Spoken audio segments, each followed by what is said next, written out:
बिस्मिल्लाहिर्रहमानिर्रहीम।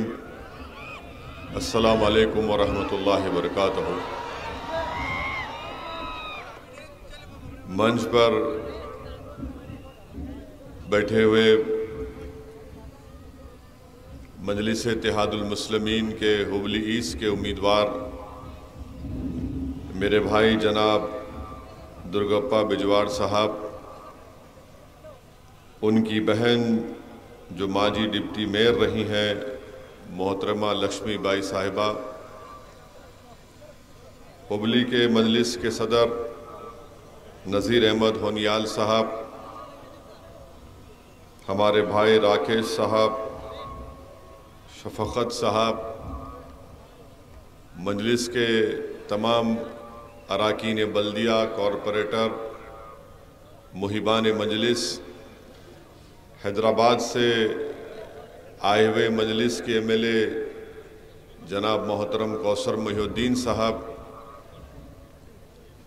अराकीन बल्दिया और कर्नाटका के मजलिस इत्तेहादुल मुस्लिमीन के जनरल सेक्रेटरी लतीफ़ खां पठान साहब, बुज़ुर्गान मिल्लत, मेरी इज़्ज़तदार माँ और बहनों और मेरे गयूर नौजवान साथियों, अज़ीज़ दोस्तों और बुज़ुर्गों, आप तमाम का शुक्रिया कि आपने अपना कीमती वक्त निकाल कर आज के इस मजलिस इत्तेहादुल मुस्लिमीन के इंतखाबी जलसे में आपने शिरकत की।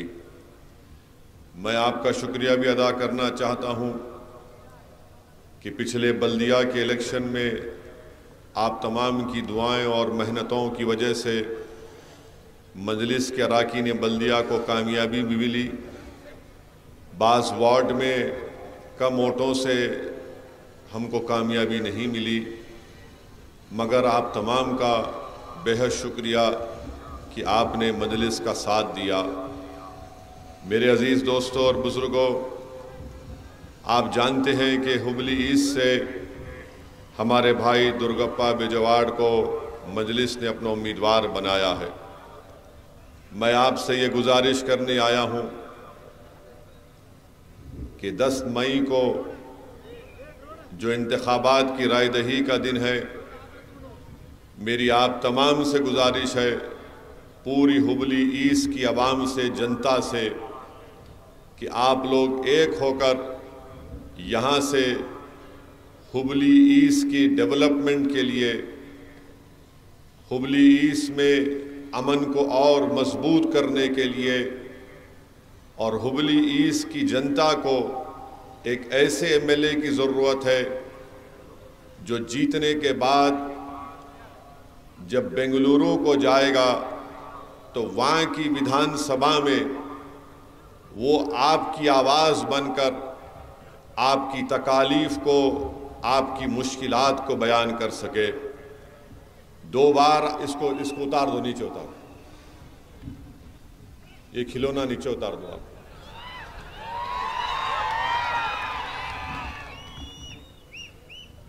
दो बार आपने कांग्रेस के मौजूदा एमएलए को कामयाब किया, मगर जिसको आपने कामयाब तो किया मगर उसने आपको मुतमईन नहीं किया। जिसको आपने कामयाब किया वो कभी भी हुबली ईस्ट की जनता में नज़र नहीं आया। जिसको आपने 2-2 बार धूप में, बारिश में खड़े होकर अपने वोट का इस्तेमाल किया, जब आपको उसकी ज़रूरत पड़ी वो आपके दरमियान में नहीं था। इसीलिए मेरी आपसे ये गुजारिश है कि हुबली ईस्ट की जनता को मिलकर एक अच्छा फैसला करने की ज़रूरत है। यकीनन हमारे सामने कांग्रेस भी है और बीजेपी भी है। अगर हुबली ईस्ट की जनता ये चाहती है कि उनको एक बेबाक एमएलए मिले जो किसी से नहीं डरने वाला हो और किसी के बातों में नहीं आने वाला हो, वो किसी के दबाव में नहीं आने वाला हो, बल्कि वो बेखौफ होकर आपकी आवाज़ अगर कोई बन सकता है, जो बेखौफ होकर हुबली ईस्ट के गरीबों की तकालीफ को अपनी तकलीफ समझ सकता है, जो सबसे कमज़ोर है वो उसकी आंखों में मजबूत होगा, जो सबसे आखिर है वो उसको सबसे सामने लाने वाला अगर उसका नाम है तो दुर्गप्पा बीजावाड़ उसका नाम है। तो मेरी आपसे गुजारिश है कि आप अगर गरीब हैं, कमज़ोर हैं, तो आप तमाम से गुजारिश कर रहा हूँ कि आप मजलिस के कैंडिडेट का साथ दीजिए। अगर आप चाहते ये हैं कि हुबली ईस्ट से बीजेपी की कामयाबी को रोका जाए, तो बीजेपी की कामयाबी को अगर कोई रोक सकता है तो उसका नाम दुर्गप्पा बीजावाड़ है। कांग्रेस के कैंडिडेट में दमखम नहीं है। कांग्रेस का कैंडिडेट थक चुका है। कांग्रेस का कैंडिडेट बीजेपी के सामने नहीं खड़े हो सकता है। कांग्रेस के कैंडिडेट में इतनी ताकत नहीं है कि वो बीजेपी के नापाक अज़ाइम में उनको रोक सके। अगर कोई बीजेपी मोदी अमित शाह के सामने खड़े होकर, आरएसएस के सामने खड़े होकर कह सकता है कि कोई हिम्मत नहीं कर सकता, तो उसका नाम दुर्गप्पा बीजावाड़ है। ये कांग्रेस के लोग अंदर से मिले हुए हैं। ये मैच फिक्सिंग करते आती हैं और इसीलिए मैं आपसे अपील कर रहा हूं कि यहाँ पर इस हुबली ईस्ट की कॉन्स्टिट्यूंसी में अगर किसी का मुकाबला है तो एक तरफ हमारा कैंडिडेट दुर्गप्पा बीजावाड़ है, दूसरे तरफ ये अमित शाह और मोदी की जोड़ी है। इसीलिए आप तमाम एक अच्छा फैसला लीजिए, मुत्तहिद होकर वोट का इस्तेमाल करिए, एक होकर अपने वोट का इस्तेमाल करिए। हुबली ईस्ट की कामयाबी के लिए अपना एक एक वोट मजलिस के पतंग के निशान पर बटन दबाइए। आपको ज़रूरत है एक ऐसे एमएलए की जो बेंगलुरु के विधानसभा में जाकर आपके लिए लड़े। आपको एक ऐसे एमएलए की ज़रूरत है जो पुरानी हुबली में पीने का पानी आपको 4 दिन में या 5 दिन में एक मर्तबा आता, वो रोज़ आपको साफ पीने का पानी मिले। आपको एक ऐसे एमएलए की ज़रूरत है कि अगर कोई फेसबुक पर कोई बकवास लिख देता है तो सबसे पहले पुलिस स्टेशन को जाएगा तो दुर्गप्पा जाएगा, आप नहीं जाएंगे। आपको एक ऐसे एमएलए की जरूरत है कि अगर हालात खराब हो रहे हैं तो वो खुद जाकर हालात को सुलझाए, ना कि आपको जाना पड़े और आपके जाने के बाद बेकसूर लोगों को गिरफ्तार करके 14 महीने से जेल में उनको रख दिया गया और कांग्रेस का एमएलए हिम्मत नहीं है उसको उनका नाम लेने से। आपको ऐसे एमएलए की जरूरत है जो 300 साल की दरगाह को अगर रोड वाइडनिंग के नाम पर अगर कोई तोड़ देता है, मस्जिद को शहीद कर देता है, तो कहां गया वो कांग्रेस का एमएलए? अगर दुर्गप्पा हमारा एमएलए होता तो दुर्गप्पा खड़े हो जाता महमूद कादिर रहमतुल्लाह अलैह की दरगाह के सामने और कहता कि मेरी लाश पे से बुलडोजर को गुजरना पड़ेगा, मैं अल्लाह के वली के कब्र को हाथ लगाने नहीं दूंगा, मैं अल्लाह के मस्जिद को शहीद होने नहीं दूंगा। अरे ये इम्तिहान होता है। मगर ये कांग्रेस के लोग जो अपने आप को सेकुलर कहते हैं, अरे 300 साल की मोहम्मद कादरी रहमतुल्लाह अलैह की दरगाह को शहीद कर दिए, मस्जिद को तोड़ दिए, तो तुम कहीं पर नजर नहीं आए। तुम अपने घर में आराम से टॉनिक पीकर सो गए थे और मस्जिद और दरगाह को शहीद कर दिया गया था।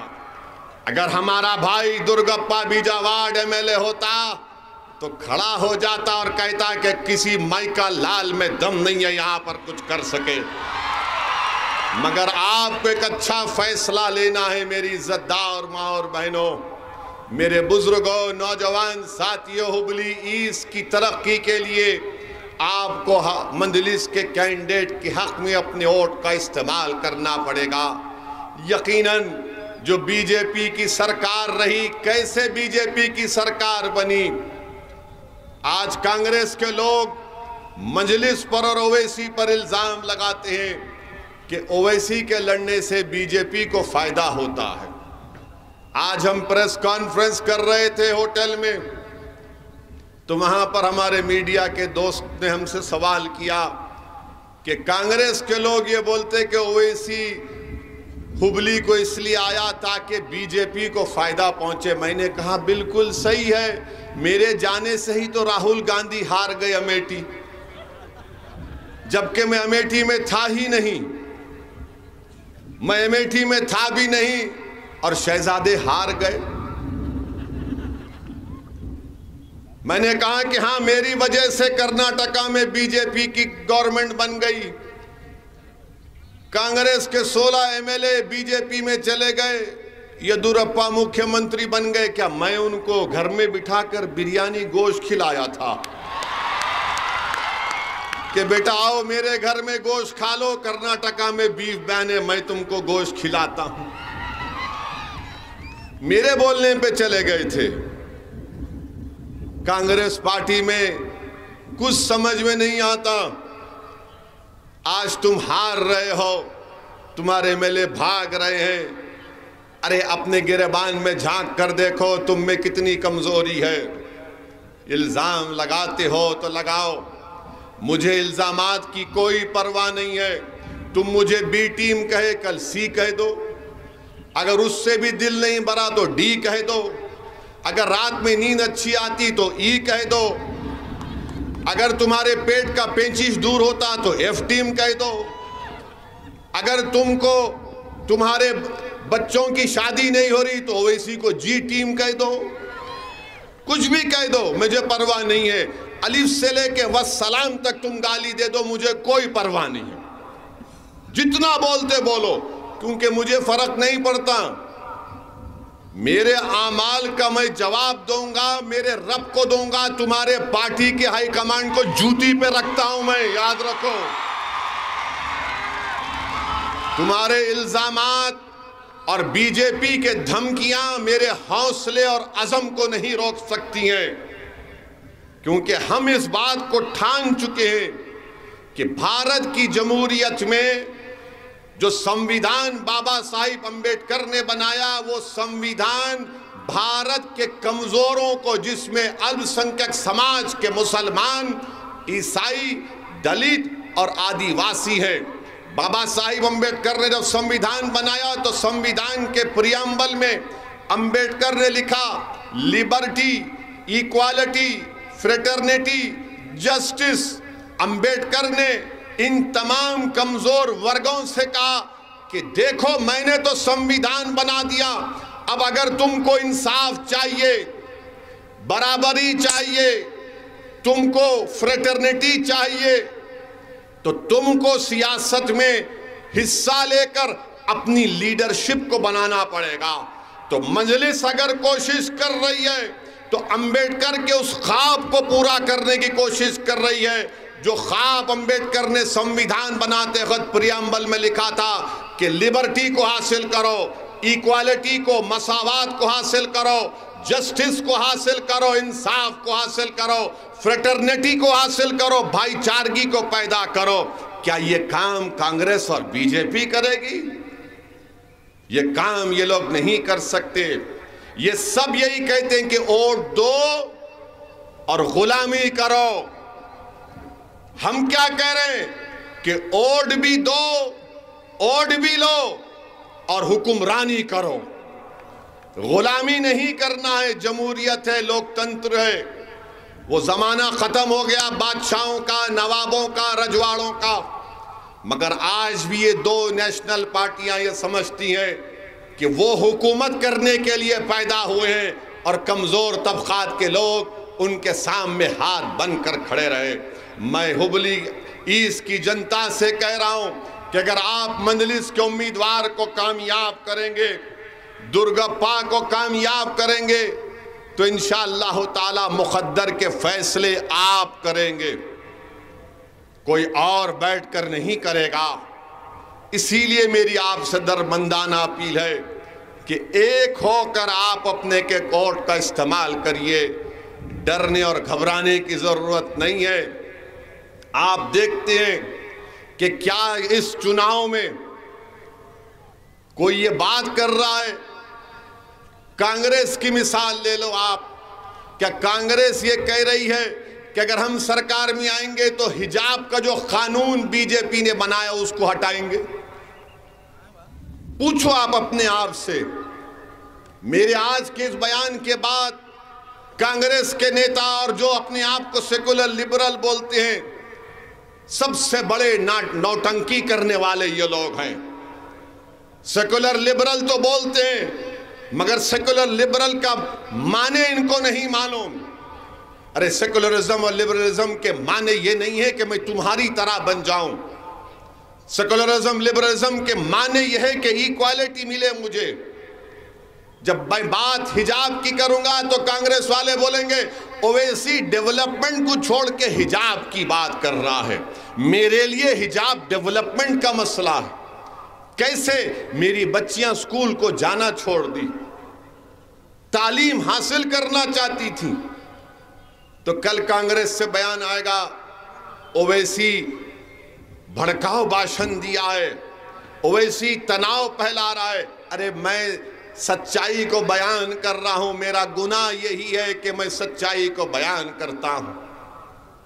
क्या तुमने कुरैश बरादरी को बीजेपी ने फैसला लेकर कुरैश बरादरी के कारोबार को बर्बाद नहीं कर दिया, उनको बेरोजगार नहीं कर दिया? क्या किसान अपना जानवर बेच सकता है लोकल मार्केट में? नहीं बेच सकता। इस पर बात क्यों नहीं की जाती? आप बड़ी बड़ी बातें करते हैं, कहते हैं कि हम फुला बजरंग दल को बैन कर देंगे।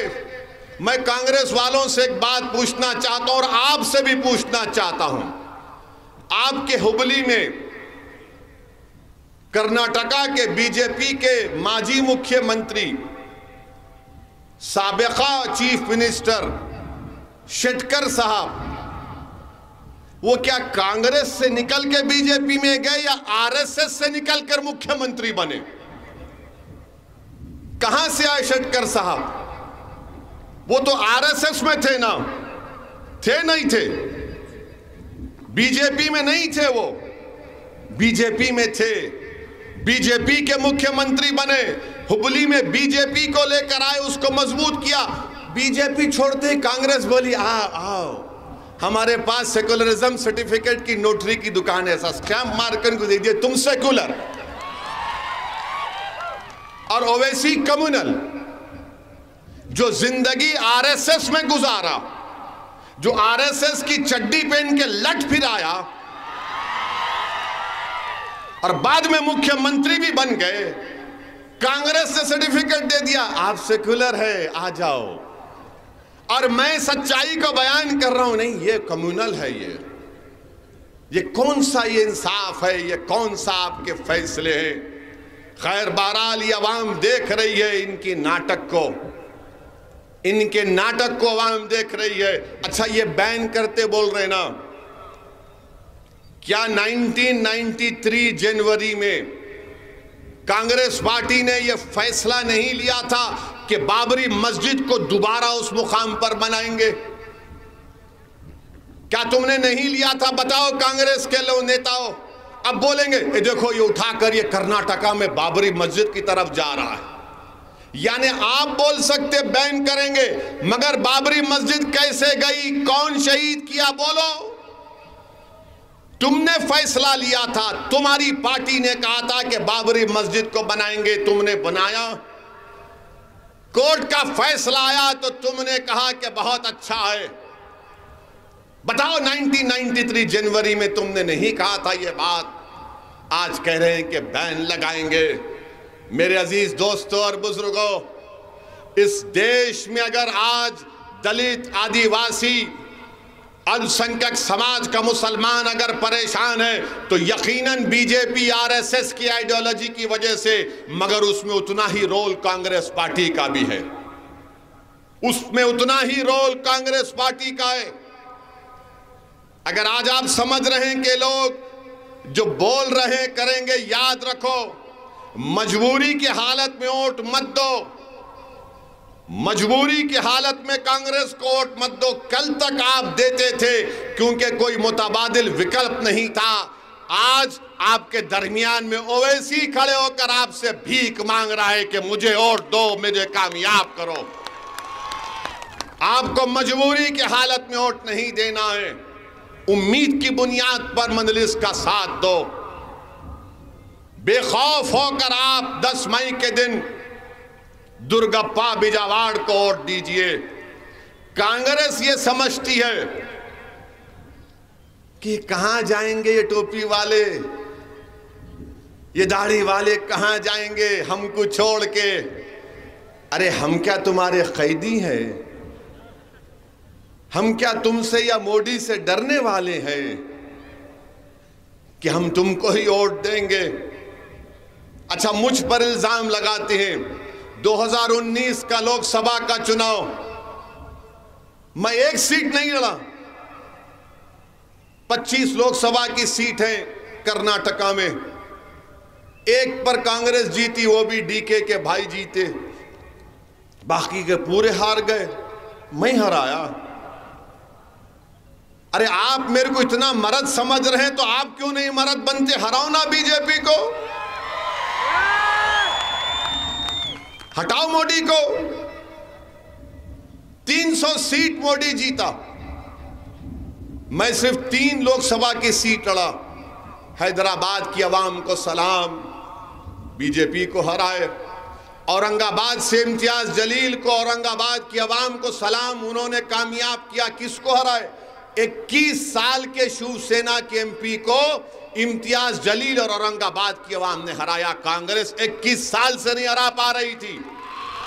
अच्छा, वो क्या हुआ?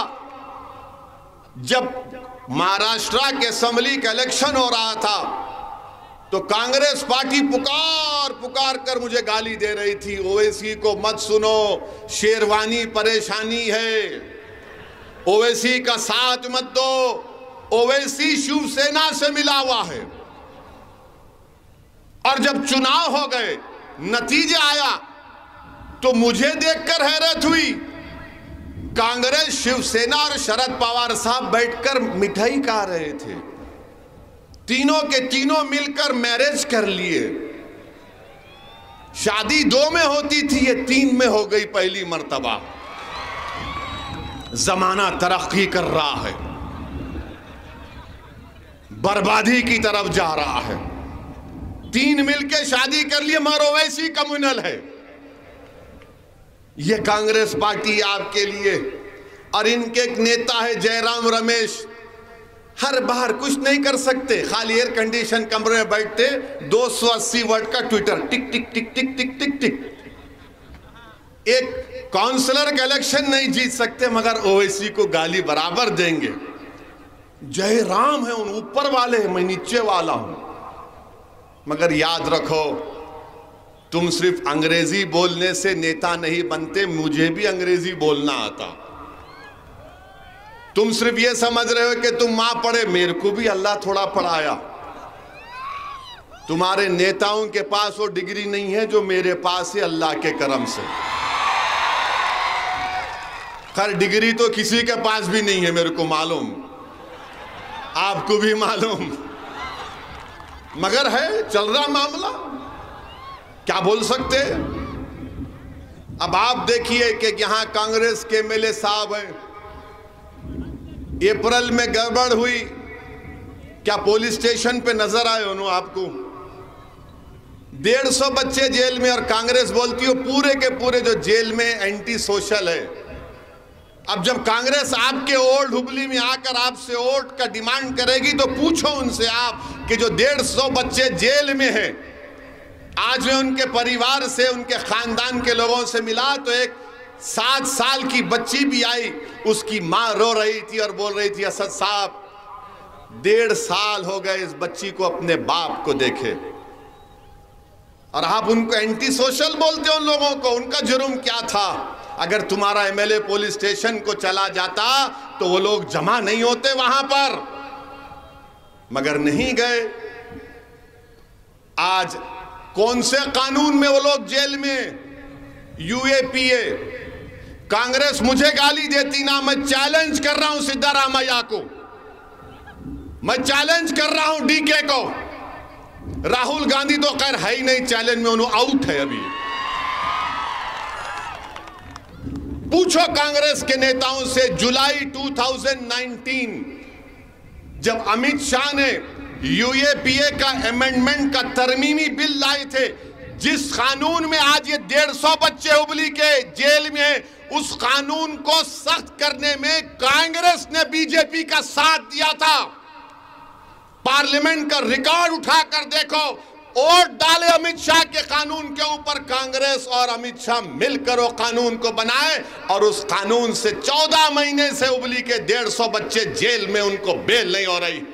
और गाली तुम मुझे देते, उस पार्लियामेंट की तकरीर में उठाकर देख लो, मैं खड़े होकर कांग्रेस वालों की धज्जियां उड़ाया, बीजेपी के कानून को गलत कहा, मगर इन्होंने अमित शाह का साथ दिया। ये मेरा गुनाह है कि मैं सच्चाई को बयान करता हूं, इनको बेनिकाब और एक्सपोज करता हूं, और आज आकर हम पर उंगली उठाते हैं। यूएपीए का कानून बनाने वाले कौन? कांग्रेस।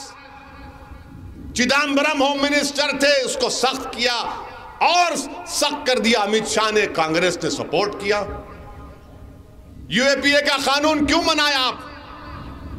मेरे अजीज दोस्तों और बुजुर्गों, आपको ये बताना जरूरी है, आपके दिमाग से इस बात को निकालना जरूरी है। अगर आप मजबूरी की हालत में वोट देना चाहते, मजबूरी की हालत में मत दो, बेखौफ होकर मेरा साथ दो, बेखौफ होकर हमारे भाई का साथ दो, दुर्गप्पा का बीजावाड़ का साथ दो। कल तक कोई विकल्प नहीं था, आज आपके पास है। और इन्हों कैसे है आपको मालूम ना। मेरे को बहुत लोग बोले, आप किसको टिकट दे रहे? इसको। मैं क्यों, क्या हुआ? बोले बहुत तेज है इन्हें। मैं बोला तेज ही रहना पड़ता, मोदी से मुकाबला करे तो गूंगे नहीं कर सकते। लोहे को लोहा काटता, लोहे को फूल का हार नहीं काटता, लोहे को लोहा काटता। इसीलिए मैं बोला रहने दो, तेजी होना, बहुत खामोशी हो गई। एमएलए कांग्रेस का खामोश है बेचारा, मुंह ही नहीं खोलता, फिक्र ही नहीं है। क्यों फिक्र नहीं है? क्योंकि आप है उसके साथ। बोले नहीं, कहां जाते, अपने ही लोग हैं। तो मैं बोला नहीं, अब एक खड़ा करें। बहुत से लोग फोन करके बोले रे क्या कर रहे, दुर्गप्पा को दे रहे उसका वो रिकॉर्ड। मैं बोला वो क्या रिकॉर्ड है मेरे को नहीं मालूम, मैं हुबली ईस्ट में एक रिकॉर्ड बनाना चाह रहा हूं कि मजलिस का एमएलए दुर्गप्पा होगा। क्या आप ये रिकॉर्ड बनाएंगे इंशाअल्लाह 10 तारीख को? पूरे हाथ उठाकर बोलिए रिकॉर्ड बनाएंगे। पतंग हवा में फिरेगी। अब दुर्गप्पा साहब जरा आप खामोश नहीं होना, गरम रहना, फुल गरम। 330 वर्ल्ड का शॉट लगना बीजेपी कांग्रेस को। हर वक्त जब चुनाव आता, सेकुलरिज्म सेकुलरिज्म सेकुलरिज्म। अरे कौन सा सेकुलरिज्म है रे तेरा? जो संविधान का सेकुलरिज्म मैं मानता हूं, पॉलिटिकल सेकुलरिज्म को नहीं मानता हूं मैं। ये यूएपीए का कानून जिससे हमारे 150 बच्चे, कभी ये लोग गए पूछे उनसे क्या हो रहा है? मेरे अजीज दोस्तों और बुजुर्गों, मजलिस सिर्फ 2 सीट पे लड़ रही है।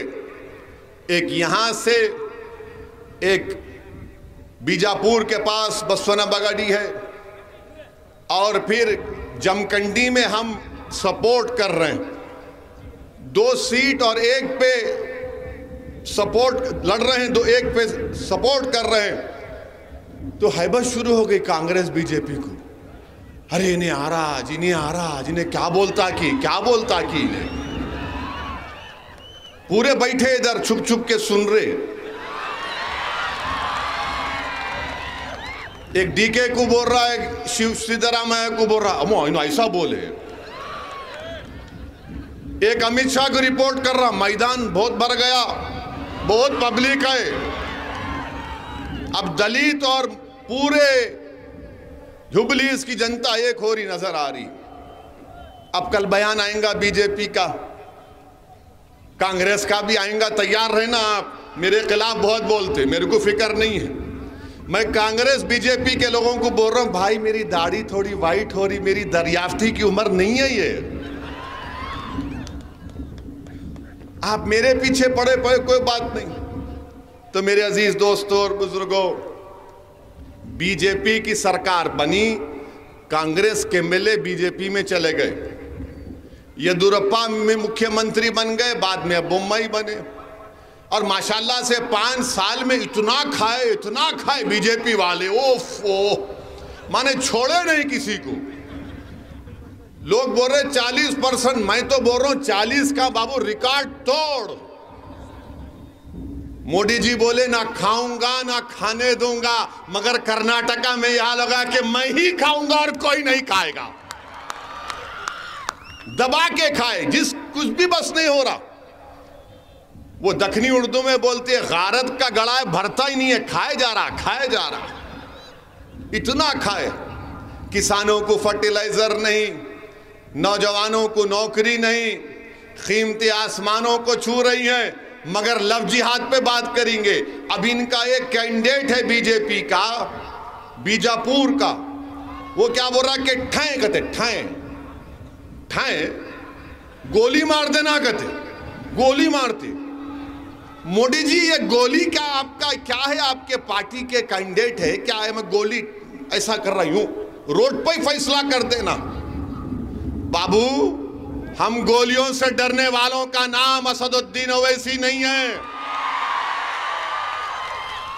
हम उसके जानशीन हैं जिसने अंग्रेजों के सामने सर झुकाना पसंद नहीं किया, अपनी गर्दन पर गोली ली और अंग्रेजों को कहा कि डरने वाले हम नहीं हैं। अरे हम उनको मानने वाले हैं, तुम्हारी गोली से कहां डरते?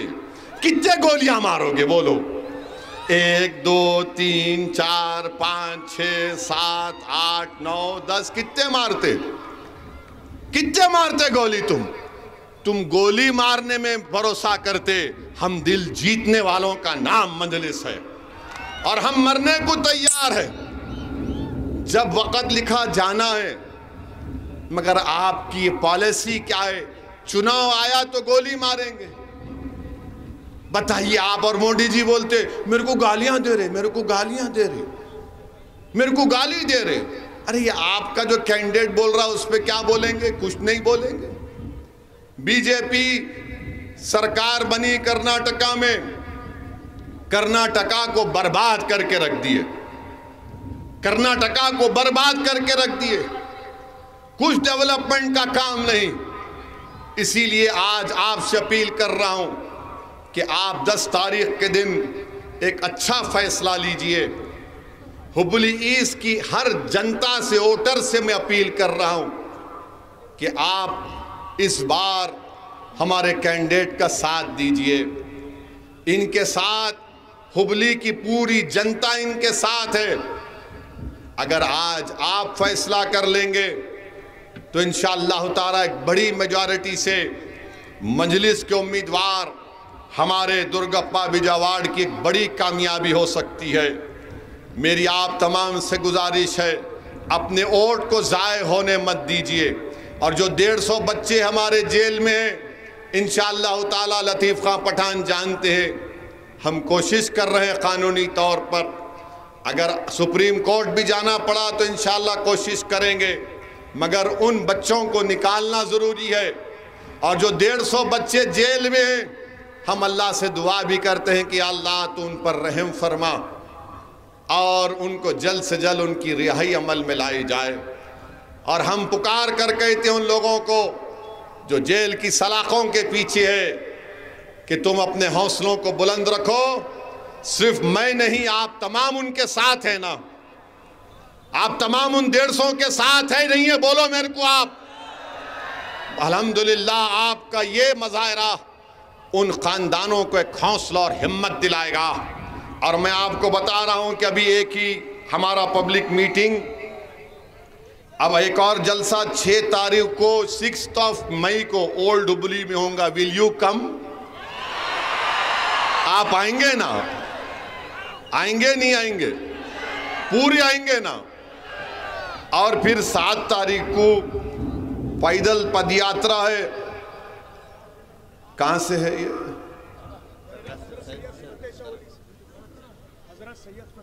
हजरत सैयद फतेह शाह वली रहमतुल्लाह अलैह की दरगाह से है। आइए जरा साथ चलेंगे, मिल के चलेंगे, एक जलजला पैदा करेंगे, इत्तेहाद का मजाहरा करेंगे, और चलते चलते जिसको सेल्फी लेना है ले लेना, मगर वोट भी डालना, वोट भी डालना। नौजवानों से अपील कर रहा हूं कि सुबह सुबह अपने घर से निकल के पहले अपना वोट डालो, उसके बाद अपने घर वालों को लेके जाओ, फिर अपने दोस्तों को फ़ोन करके बोलो डाला नहीं डाला पतंग को वोट। पोलिंग परसेंटेज को बढ़ाइए, दुर्गप्पा को कामयाब करिए। ये आपका उम्मीदवार है। इनकी कामयाबी के बाद मैं जिम्मेदारी लूँगा हुबली ईस्ट की।